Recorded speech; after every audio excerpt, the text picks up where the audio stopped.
posesión, por ejemplo, es una acción que te permite en beneficio de quién? Del inquilino. Es correcto. El arrendatario podría usar esta acción en el juicio oral civil incluso para poder tratar de mantener la posesión del inmueble. Pero mucho ojo, esto no significa que ya porque iniciaron un interdicto de posesión y te vas a quedar en el inmueble y todo esto, no estés obligado a las consecuencias que marca la propia ley del pago de las rentas caídas, de posible identificatorio que te puedan imponer. Sí, sí, sí. Digo, la ventaja cuál es, que tanto el juicio de desahucio como el interdicto de posesión ya se llevan a cabo por juicios orales. Entonces, ¿por qué digo ventaja? Porque pues al final del camino permite, otorga el hecho de que el juicio sea mucho más ágil y mucho más rápido. Ahora, también importante señalar que existe el procedimiento reivindicatorio. ¿Qué es el procedimiento reivindicatorio? Es regresar las cosas a su estado de origen. Vamos a ir por partes. No te lo estoy contando de forma muy general las posibles acciones. De dominio. Reivindicatorio me refiero en específico del bien inmueble al cual tú debes. Es correcto. Es correcto. ¿Por qué usamos el reivindicatorio y no un desahucio? Bueno, el desahucio, porque lo mencionamos en un inicio, tiene que existir un contrato de arrendamiento o transacción. Cualquiera de los dos. ¿Qué nos diría? ¿Por qué transaccional? Porque ya lo platicábamos antier.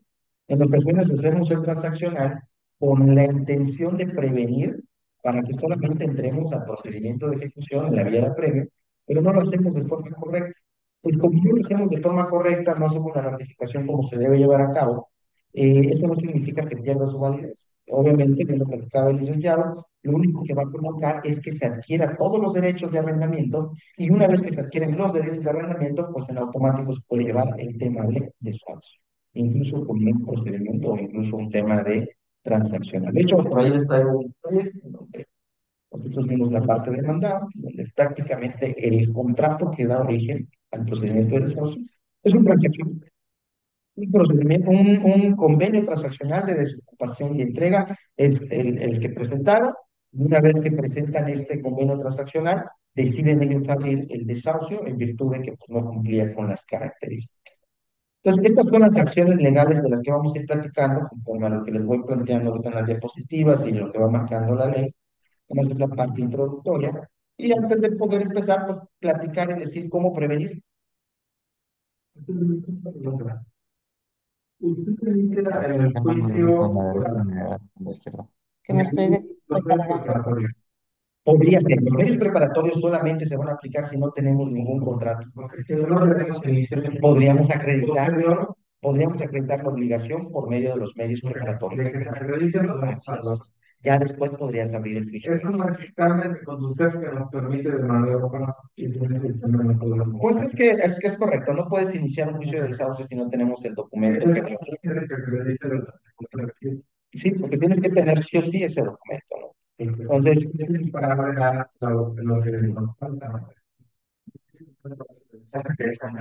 correcto, ¿cómo podemos llamarlo de esa manera?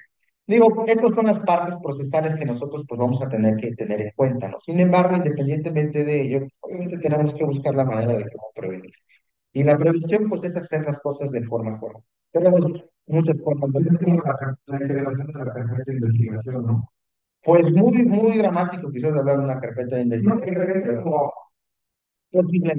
posiblemente vamos a pensarlo de ese lenguaje alcalde. No te preocupes, no te preocupes. Digo, el punto es que la intención es siempre tratar de prevenir la situación. Bien, ¿cómo lo podemos prevenir haciendo las cosas bien? ¿Por qué usamos el tema de los pagares? Aunque tú presentes un pagaré, le hagas firmar al inquilino 12 pagarés y le metes aparte el contrato por un año, tengas los dos pagarés y el contrato de un año, tampoco es certeza de que te vaya a pagar, ¿no? Entonces, ¿por qué lo hacemos? Porque pues al final de cuentas queremos tratar de alguna u otra manera de prevenir la situación, pero esto no significa que por ya hacerlo tengamos certeza de pago. Digo, esa es la segunda pregunta que les estoy planteando, ahorita vamos por allá, ¿no? Pero, ¿cómo lo podemos arreglar? Creo que te voy a traer la. La,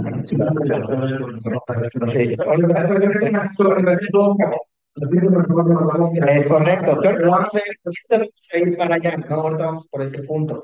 ¿Cómo prevenimos? Haciendo las cosas bien. Si vas a poner, ¿por qué hacemos el contrato de arrendamiento y por qué hacemos los pagares? El deber ser es que los pagarés formen parte de una de las cláusulas dentro del contrato. Claro, el contrato de arrendamiento claramente señala la existencia de los 12 pagarés, que los pagarés son una garantía incluso de pago. Ese es el deber ser, pero muchos no lo hacen de esa manera. ¿Por qué no lo hacen de esa manera? Porque buscan tener dos vías, buscan hacer que la persona se sienta presionado e incluso esté obligado a tener que pagar dos veces. Sí, ¿por qué? Porque al final de cuentas, bueno, la autoridad puede meterte presión por esa situación. ¿Por qué te puede meter presión? Porque por un lado lleva el servicio de desahucio y después inicia los pagares. Y como bien lo mencionaba el licenciado, tienen autonomía estos documentos y si no lo mencionaste dentro del contrato, porque por ahí nos llegó a pasar en una situación en la que uno dice, oye, pero es que esos pagarés son originarios de un contrato arrendamiento. Y entonces la autoridad que les dice, bueno, muéstrame el contrato que da origen de esos pagarés. Entonces les muestra el contrato y la autoridad que les dice, no, pues aquí no hay nada. Por lo tanto, se sigue la ejecución y obviamente los embargos precautorios y todo lo concerniente propiamente de los pagares. Entonces, muy importante tener eso en cuenta, divides dos acciones, pero por eso es hoy en día los famosos estudios socioeconómicos. Pero una pregunta, ¿no tenía una cláusula abusiva? Abusiva cláusula. ¿Cuál? Aparte de la obligación. A veces nosotros estamos en cierto modo presionados porque queremos el inmueble, porque a lo mejor es un negocio, porque a lo mejor es una casa que requieres. Sí, es una situación de costumbre, lo estamos platicando, que suelen usar mucho en el estado de Quintana Roo, en el estado de Yucatán, y en muchos otros lugares. Sí es abusivo, sí, totalmente es abusivo, pero a veces es importante tener la lectura y plantearle el riesgo que estás corriendo. Y como bien lo dice, el momento que tú haces un pago de una letra de un pago de renta, pues exigir inmediatamente la devolución del pago.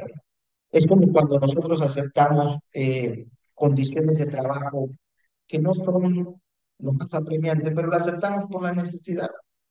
Pasa exactamente lo mismo con el tema de los contratos y con el tema de los pagares. Uno por la necesidad o por las circunstancias y dice, pues no te voy a dejar mal. Digo, pues es un contrato que pues por ser contrato no significa que te vaya a ir mal. Simplemente es un documento que ahí va a estar. Si tú le das el debido cumplimiento, ningún problema. Y puede tener factura por pago pagar. Que debe ser pagaré. No, mucho, un contrarrecibo te van a devolver pagaré.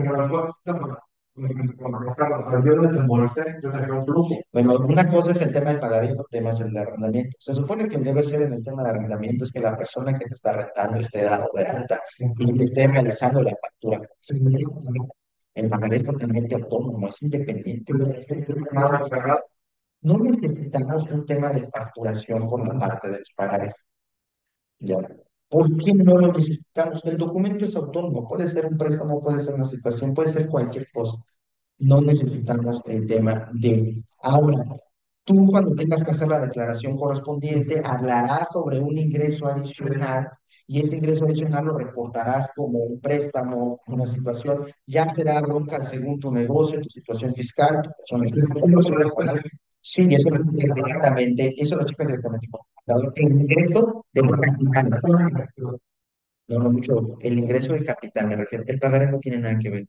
El pagaré es una promesa de pago. Simplemente es un documento para garantizar cuando tú quieres, perdón, yo pago, lo pagaré, yo puedo para la otra persona que tenga una factura. O sea, no, mira, cada quien, el tema de la facturación es independiente, el pagaré es un documento totalmente independiente y solamente sirve para garantizar que te lo regresen. Cuando yo lo regreso, y es bronca de él. Él tendría que declarar si este lo pone como un ingreso adicional o una devolución de préstamo, como parte, es parte de su negocio. No, es que el tema de los impuestos no, pero sí tiene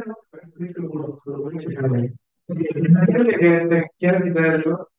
Sí, porque normalmente llega un punto en el que, bueno, Yo pagué 10 mil pesos de una renta y aquí realmente a valorar lo que prometía que iba a pagar esa cantidad. Si existe esa promesa de que tengo que devolver esta obligación de pagar renta más un pagaré no implica que deba 20 mil pesos. Para Ok.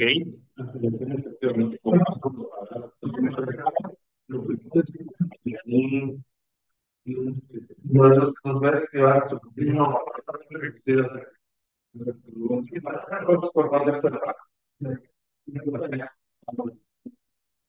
No nos desviemos, mucho ojo. El tema de la facturación y de la fiscalización y demás depende mucho de la persona y del negocio. el régimen que tenga. O no nos podemos desviar por el tema. Cuando recuerden que estamos con el tema del arrendamiento y el pagaré, independientemente de es una promesa de pago. E incluso me atrevo a decir que en la costumbre y en la mala práctica, muchos ni siquiera lo reportan, ni siquiera existe. Todo está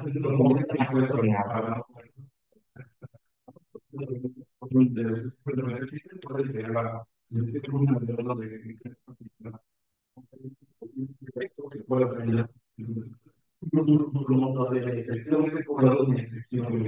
Es correcto. No, y peor, tenemos mucha gente que ha comprado sus casitas de Infonavit y son asalariados. Y sí o sí manejan el tema de los contratos de arrendamiento. Y lo manejan de forma errada quizás, pero lo hacen. Sí,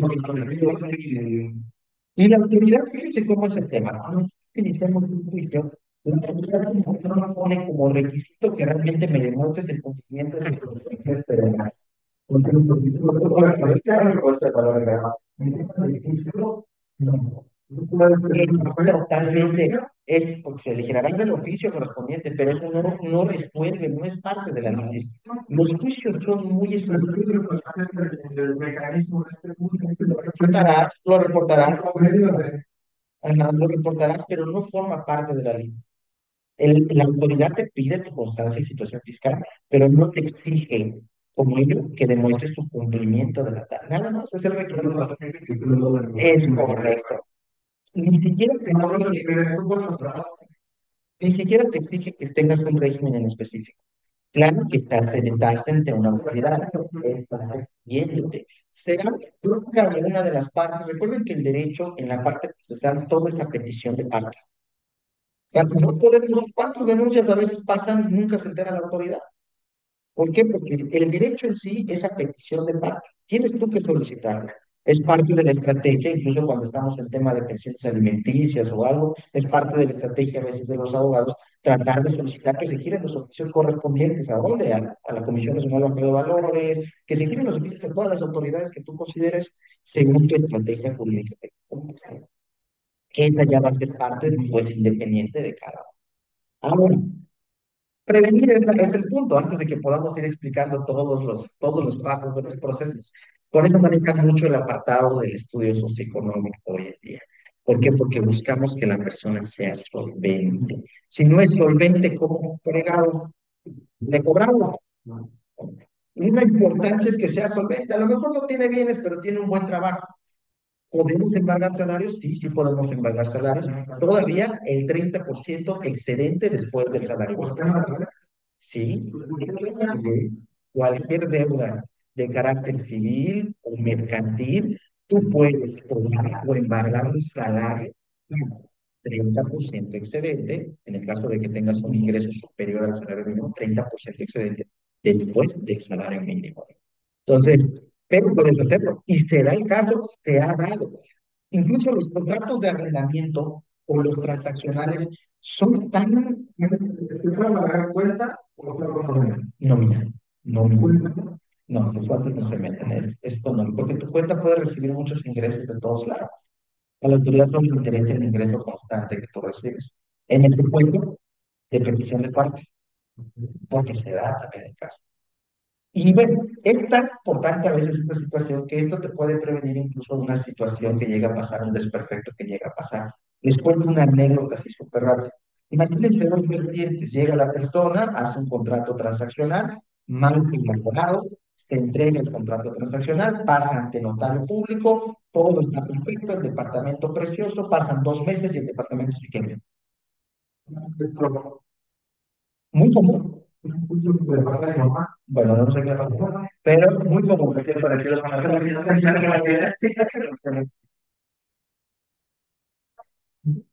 No, no, no, este es de un abogado, colega mío, yo le llevé su asunto. No, no va a quedar, aquí me están grabando, imagínate, vaya. El tema, ¿cuál es? Se quema el departamento.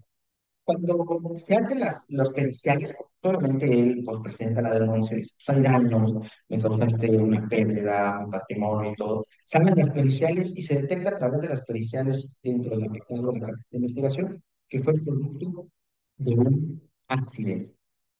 Por lo tanto, no procede en la vía. Absolutamente nada. Pero fíjate qué tan fuerte es la situación, que por la vía penal no se logra nada, pero por la vía civil, a través del juicio correspondiente de desahucio, se le condenan las rentas caídas, se le condena la entrega del inmueble, se le condena todo, todas las prestaciones solicitadas se le condenan. La chica, pues muy molesta, solicita las copias certificadas, las presenta dentro del juicio, pero bueno, aún así, la autoridad se basó únicamente en el hecho de que cuando ella recibió el inmueble, decretó por sí misma que el inmueble se encontraba en perfectas condiciones y que era conocedora de la situación en la que se le estaba entregando. Y esta situación, pues, ¿qué hizo? ¿Qué provocó? ¿Qué generó? Que, pues, efectivamente, se le llegasen a embargar los salarios. Porque, obviamente, pues, ya luego ella no quiso seguir peleando, pensó que ahí iba a pasar, entonces hicimos la solicitud del embargo de nómina, se le empezó a enviar lo correspondiente, y así fue como se terminó de pagar. La persona recuperó un inmueble, ya ahí quedó. Pero ¿por qué voy con todo esto? Que es importante, muy, muy importante que la persona que recibe el inmueble producto de la renta, sí o sí, tiene problema. Ya lo decía el licenciado, personas insolventes, ¿cómo les cobramos? No hay ni por dónde, ¿vale? Ahora, bien por ahí, decía aquí el licenciado, el futuro abogado, nos platicaba y me decía, pues, le bajo aquí, lo empiezo a como que acosar, lo empiezo a presionar, yo tengo unos amigos policías, le va a ir a visitar, los de caseta interna, la cuestión es de que lo saco por lo que lo saco. Pues no, no debería. ¿Pasa en México? Sí, claro que pasa. Constantemente la gente acude a medios alternos o a situaciones diversas para poder sacar a las personas o a sus inquilinos. No están, no, porque pues vamos contra principios constitucionales. Administrar justicia por tu propia mano no puedes ver. Y puede ser acusado, sí. Lo que pasa es que a veces cuando sacamos a las personas, pues de una renta de 1,000 pesos, 1,500 pesos, 2,000, 3,000 pesos, que no hay de 1,500 pesos, ¿verdad? Pero de 3,000, 3,500 pesos, la llegas a sacar, pues uno dice, ¿por qué voy a desgastarme? ¿Para qué voy a gastar? ¿Para qué voy a hacer? Y dice, bueno, pero ¿qué pasa si la renta es de 25,000, 30,000 pesos mensuales? Pues claro que vale la pena, ¿no? No ganas inicial. Pues claro, puedes presentar sobre el tema de la denuncia correspondiente por el delito de despojo y estarás en una carpeta de investigación y se te acreditará y tendrás que pagar lo concerniente y en lugar de haberte resuelto tu problema, únicamente te perjudicaste de 2 o 3 meses.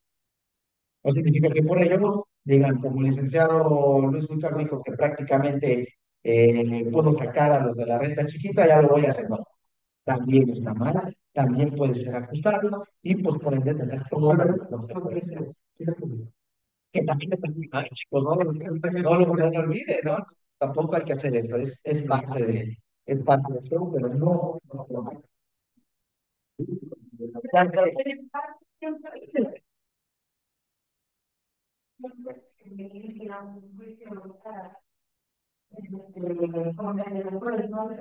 Sí, el impacto simplemente puede ser única y exclusivamente por parte por orden de autoridad judicial, por nada más. Ya debe haber una sentencia en la que fuiste condenado por una cierta cantidad y una vez que fuiste condenado, pues, obviamente tendrás la obligación de que pagar. No tienes cómo pagar porque no traes bienes que te pueden pagar, entonces señalo tu nómina para poder hacer el pago. Pues de que te cobro, te cobro, pero tienes que ser solvente. Si no eres solvente, no tengo ni cómo cobrar.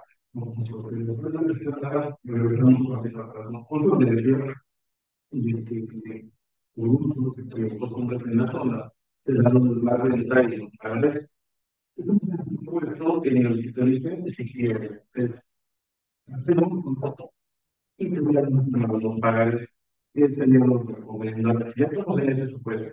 Es que, como mencionaba, que el contrato menciona los Claro, pagares de fondo vienen de aquí. claro. Y no vienen de atrás, a lo mejor ya. Ya se está, Que no es lo ya se está denotando la mala fe de la persona que se está vendando. Y en ese momento tú ya tienes que ganar un poco, porque debe haber disposición de él, porque lo que está haciendo es una mala práctica. Entonces, lo que tú le tienes que mencionar en ese momento, por eso es importante leer los contratos. Y lo que uno tiene que mencionarle en ese momento es decirle, ¿sabes qué? Sin problema te firmo los pagares, pero tienes que agregarlos al contrato. Que forme parte de las cláusulas. Sí, claro, sí, sí, que forme parte de las cláusulas del contrato de arrendamiento. Y que se señale claramente que esos pagares son garantía de cumplimiento de pago. Claro, claro, porque incluso en una demanda de juicio ejecutivo puedes usar como medio de defensa la obligación principal o acreditar que la obligación principal ya fue pagada. Yo no esta parte lo practiqué, pero no recuerdo si tenía nada del contrato. Lo que sí es que pagamos, lo volvíamos a que se acabó nos volvíamos. Es la mala fe de muchos despachos aquí en Cancún, porque ¿cómo sacamos dinero, dirían por allá? Esto me genera realmente un negocio para ustedes? Porque casi todos los que están acá son o van a ser abogados, son o van a ser, ¿no? Porque sí tenemos de todos un poquito. Entonces, ¿cómo me genera un capital a mí? ¿No? Muchas gentes, muchos despachos, no voy a decir nombres también, se dedican a eso, a dar el tema de arrendamiento, contratos transaccionales. La mayoría no hacen los transaccionales, o sea, los hacen, pero los hacen de forma equivocada. Entonces, hacen el dice, convenio transaccional de sustitución y entrega. Los pasan incluso a través de notarios públicos. Algunos otros simplemente lo hacen a través de dos testigos y listo. Pero es otro punto. Puede ser un contrato válido y ejecutable únicamente con dos testigos. La respuesta es sí. Aunque no pase ante una autoridad, ratificación de una autoridad judicial, aunque no pase quizás ante la autoridad, ante un notario, por ejemplo, que deje público, sí, dos testigos más que suficientes para poder iniciar y proceder a una ejecución correspondiente o iniciar un procedimiento de desahogo únicamente, ¿no? Entonces, es parte de eso. Ahora, volviendo al punto principal, es señalar que efectivamente que los pagares se encuentren inmersos dentro del cláusula imposible. ¿Vale? Ya se me cerró la pantallita, permítanme un segundito.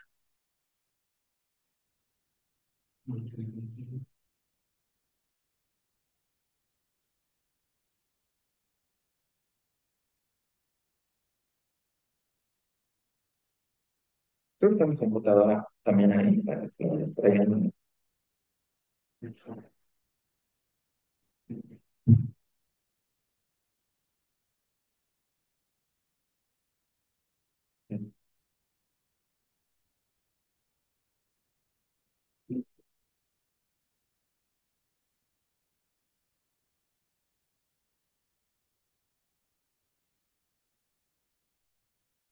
Muy bien.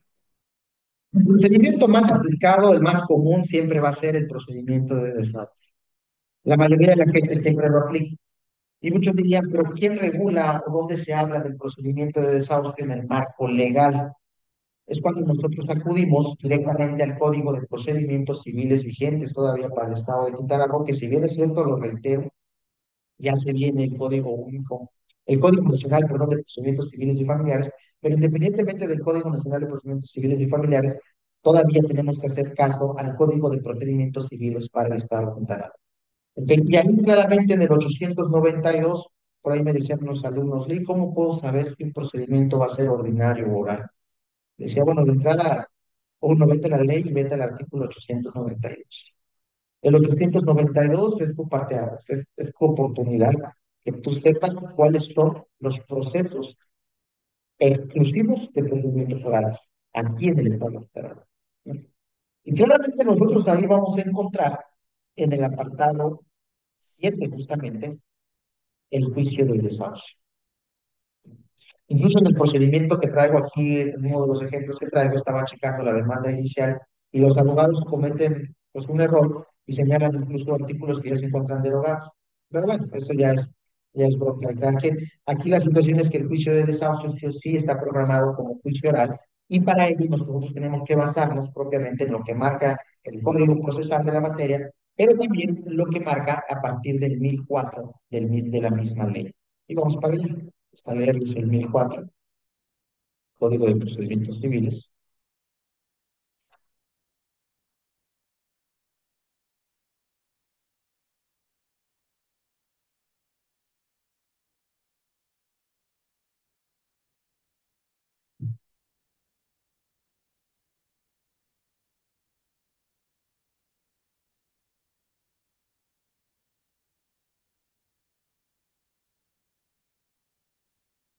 Y miren, aquí, por ejemplo, en el 998 se habla de los medios preparatorios a juicio oral. Ese es un tema importante que es, bueno, otra vez respondiendo a las preguntas que me decían, oye, pero ¿cómo? Pues el juicio oral, ahí está. Entonces tenemos que hacerlo por allá, ¿no? Y a partir del artículo, a partir del capítulo 4 y el artículo 1003, ahí está, 1003, 1004, hablamos del juicio de desahucio. Claramente ahí lo estamos visualizando en la pantalla, también ustedes lo pueden tener en sus propias leyes, apuntar de la forma manera. Y dice, del juicio de desahucio, la demanda de desocupación debe fundarse en la falta de pago de dos o más mensualidades. Dice, y se acompañará. Sí, claro. Pues es que la intención, ¿cuál es del juicio de desahucio? Lanzar a tu inquilino, sacarlo. Pero recuerda, muy importante, el Código Civil también lo va a establecer. Y el Código Civil.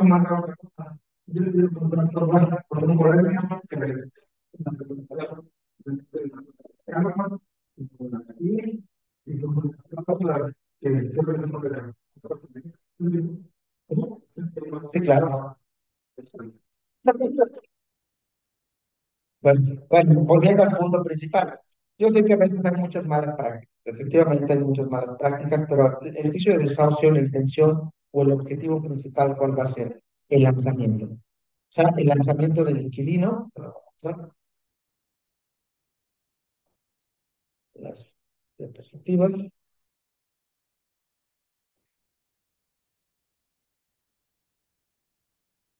Claramente lo estoy planteando ahí. El juicio de desahucio es un procedimiento legal por el cual el arrendador, propietario de un inmueble, demanda al arrendatario, dice inquilino, para que desocupe la propiedad. Sí, nada más es para que firme la escritura. Ya te explico. Por, hoy te lo paramos con los clientes. Aquí seguimos. Entonces, muy importante este apartado porque el juicio de desahucio únicamente se enfoca al tema del lanzamiento del inquilino. ¿Qué significa esto? Que si yo acredito que pagué o pago, destruyo la acción. Ya no hay razón. Ahora, mucho ojo, ¿significa que por eso ya no puedo sacarlo o ya no puedo rescindir el contrato? Se puede pedir la rescisión del contrato y también podemos obtener, por ende, la situación de poder lanzar al inquilino. ¿Por qué podemos pedir la rescisión del contrato? Por el incumplimiento del pago de una, que ahí viene el punto, de una o más, porque usted me decía, pues es que no pago, no pago la otra. Pago una, no pago la otra. Y luego pago las otras dos, y ya con eso me reservo el juicio de desahucio. Diríamos por allá, es una excelente estrategia, pero la respuesta es no, porque a lo mejor no voy a acreditarte la acción del juicio de desahucio, pero sí puedo pedirte la rescisión del contrato. Y es correcto, se perfecciona el incumplimiento y en automático también voy a poder solicitar tu lanzamiento correspondiente. Y con eso, pues, bye bye.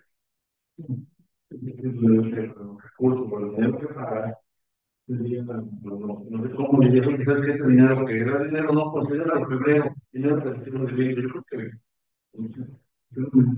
que no, este dinero que me pague ahorita no te lo van a hacer dinero, pero es un dinero que me debe todavía y muy probablemente, seguramente, hay un porcentaje de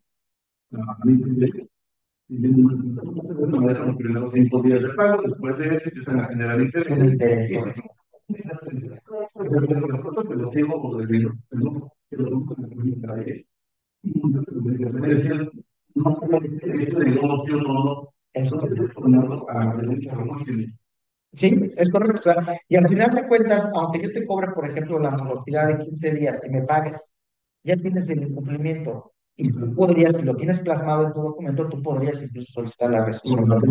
Es correcto. ¿Por qué? Porque yo te di 5 días. No me pagaste los 5 días, me pagas el día 10, me pagas el día 15. Yo ya estoy cumpliendo la normativa, yo estoy incumpliendo el tema del contrato de lo que yo, como de mi voluntad, que era pagarte los días 5. Yo ya tengo materia para poder solicitarte la rescisión del contrato.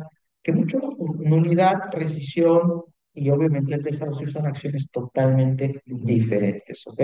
¿Se pueden ir por cualquiera de esas vías? Sí, claro, se pueden ir por cualquiera de esas vías, pero hay que analizar, ya lo platicamos en el pequeño pizarrón que les puse, analizar a detalle cómo obtuviste la posesión. Porque obviamente ahí viene otro punto. ¿Qué pasa si yo te presto el inmueble o te la doy en renta de palabra? Y obviamente ya les decía medios preparatorios, pero no, muy pocos o nadie aplica los medios preparatorios porque dices aventarme más gasto, es gastar más, o sea, no me van a salir las cuentas, mejor, y ahí cometen el error, mejor promuevo inmediatamente y lo quiero y lo denuncio por el delito de despojo. Y entonces llegan a la fiscalía, tocan la puerta y dicen, oye, pues es que a mi amigo yo lo voy a denunciar por delito de despojo. Y el fiscal dice, no, ¿cómo tú? Pues yo se la di en un inicio, pero luego ya no me la quiso devolver. Y el fiscal que le va a decir, pues es que tú se la diste. Y como tuvimos esa voluntad por parte de él, pues en automático pues no hay despojo. Y uno dice, oye, pero no tengo mi contrato. No puedo pedirte una rescisión de un contrato que no existe. No puedo pedirte un desahucio de un contrato que no existe. No puedo pedirte los medios preparatorios de juicio porque considero que me voy a gastar más, ¿no? ¿Qué nos queda? El juicio reivindicatorio. El juicio reivindicatorio, a través de la escritura, sí, a través del juicio reivindicatorio, incluso puedes llegar a solicitar, según un cálculo, un aproximado, el equivalente a rentas caídas. Entonces lo puedes llegar a solicitar hasta en un reivindicatorio. Pero ¿cuál es el tema? El recurso del reivindicatorio cambia y ya no se está llevando por el juicio oral, porque en la actualidad el reivindicatorio es un procedimiento meramente ordinario. O sea, lo clásico, ya lo platicamos en la clase pasada, no han terminado, los juicios ordinarios todavía siguen vigentes, ¿no? Y seguirán vigentes, incluso todavía van a quedar algunos que van a seguir vigentes. Entonces, el ordinario no se ha perdido y lo oral se incrementa cada vez más. La intención a futuro del legislador, ¿cuál es? Desaparecer todo lo que es ordinario.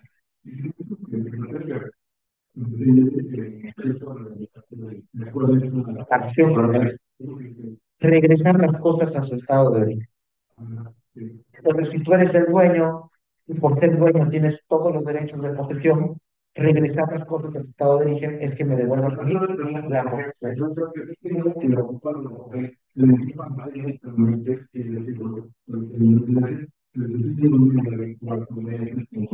Dentro del mismo capítulo de prestaciones, dentro de los mismos hechos tienes que señalar que tú entregaste ese, pues a lo mejor ese inmueble de palabra, a lo mejor tú lo entregaste de renta, pero nunca hiciste un contrato, y ahí mismo lo señalas.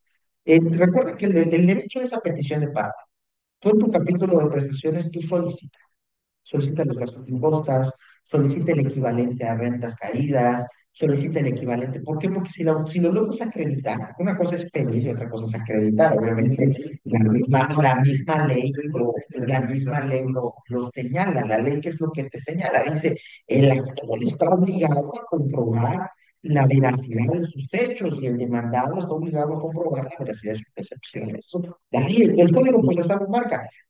Pero a lo mejor no me logras acreditar las rentas caídas o posibles rentas caídas porque no es la acción principal. Pero ¿cuál es el punto principal del reivindicatorio? Regresar las cosas a su estado de origen. Esto significa, sí, pero en este caso el reivindicatorio es meramente derecho real. Sí, porque el derecho real del tema de un vehículo, vamos a ponerlo de esta manera, cambia, porque estamos hablando de que hay una factura. Ya cambia la naturaleza. Derechos reales me refiero a bienes inmuebles. Entonces, el reivindicatorio eso sería, ¿cuándo aplico reivindicatorio? Cuando no hice un contrato de arrendamiento, cuando no hice un transaccional, cuando todo fue de palabra y a la mera hora se me traicionó y se volteó, se encanejó y terminó por no devolverme el inmueble. La amiga buena onda, el familiar al familiar.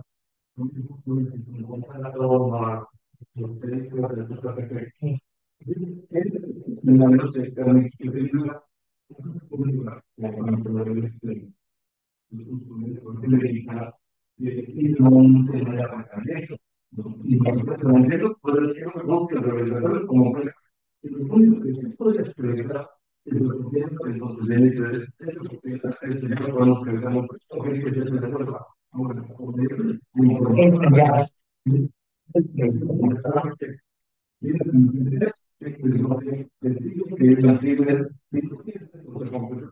no hay manera. Es que ese es el riesgo, ¿no? Entonces, nosotros cuando demandamos cualquier acción, cualquier acción que tú llegues a demandar, tú pides, siempre y cuando esté en el margen de las posibilidades, en el margen de las posibilidades, me refiero, como bien mencionas, poder demostrar en el apartado probatorio. ¿Por qué? Porque les voy a dar la pizarrita para que lo vean. En el procedimiento ordinario, el proceso es totalmente diferente. En el proceso ordinario, nosotros tenemos una reserva de pruebas. ¿Por qué tenemos una reserva de pruebas? Solamente voy a presentar las pruebas que acrediten la acción. Nada más. O sea, ¿qué significa? Si yo quiero un reivindicatorio, tengo que demostrar que soy el dueño. ¿Cómo lo demuestro? Con la escritura o el DVD. Con ese documento yo demuestro que soy prácticamente el dueño de esa propiedad. Entonces ya tengo el derecho para poder solicitar un reivindicatorio. Pero por derivado de que la naturaleza es un proceso ordinario, existe el reserva de pruebas. O sea, yo te presento nada más mi escritura para que me admitas la demanda. No te presento todas mis demás pruebas. Mis demás pruebas están guardadas todavía. Y te voy a hablar de una serie de hechos impresionantes, pero no te voy a decir todavía. Entonces, el procedimiento ordinario que me dice, bueno, ya vi que sí tienes un derecho que solicitar. Te admito la demanda, que se emplace inmediatamente al demandado. Se le emplaza al demandado, le dice, no lo sacan, no lo pueden sacar, porque simplemente tiene que ser vencido todavía en juicio, y es también parte de la naturaleza del juicio ordinario. Entonces, el demandado va a tener clásico su oportunidad de presentar su contestación, su defensa y sus excepciones, tal cual. Después de eso va a haber una audiencia conciliatoria y de depuración. Y entonces, después de esa audiencia conciliatoria y de depuración, ahora sí viene el apartado importante de los 10 días comunes y fatales. ¿Para qué? Para ofrecer tus pruebas. Por ambas partes. Pruebas por parte del demandado, pruebas por parte de. Y ahora sí tendrás que acreditar el resto de tus pretensiones, el resto del capítulo de pretensiones. Entonces,